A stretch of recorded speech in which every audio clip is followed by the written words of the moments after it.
संकट मराठवाड्याच्या शेतकऱ्याच्या पाचवीलाच पुंजले असं म्हणावं लागेल. कधी अतिवृष्टी, कधी दुष्काळ, तर आता वेगळ्या संकटांना या मराठवाड्यातल्या शेतकऱ्यांना तोंड द्यावं लागतंय. ते म्हणजे रासायनिक खतांसाठी. यावर्षी पाऊस जास्त झाला, त्यामुळे रब्बीचे पिकं मोठ्या प्रमाणात लागवड करण्यात आली. माझ्या मागे आपण बघू शकता की कशा पद्धतीची गव्हाची लागवड या ठिकाणी झाली आहे.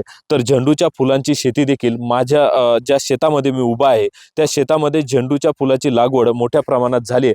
तर बाजूला भेंडी लावण्यात आली. अर्थातच या सर्व पिकांना लागतं ते म्हणजे रासायनिक खत, आणि या खताचा तुटवडा निर्माण झाल्यामुळे या खतासाठी शेतकऱ्यांना मोठ्या अडचणींना सामोरं जावं लागतंय.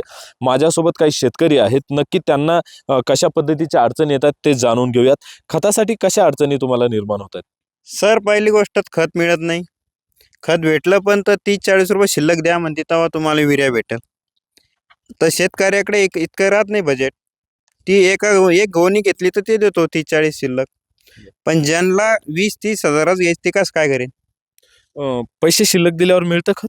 मिळतं ना सर, पण ते पण काय म्हणता, थोडं थांबा तुम्ही, 15 दिवस थांबा, मग भेटेल तुम्हाला. म्हणजे वेळेवर खत मिळतच नाही? नाही नाही नाही, युरिया नाहीच भेटत.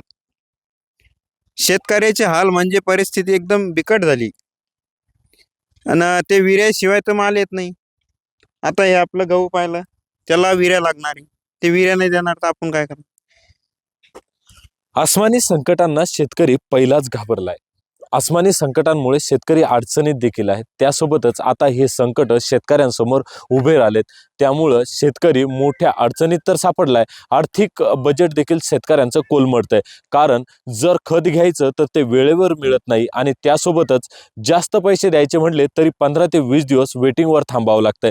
त्यामुळे सरकारने आणि एकूणच प्रशासनाने या शेतकऱ्यांच्या अडचणी कशा दूर करता येईल यासाठी प्रयत्न करणं गरजेचं आहे. कारण शेतकरी टिकला तर देश टिकेल असं सर्रास आपले नेते बोलतात.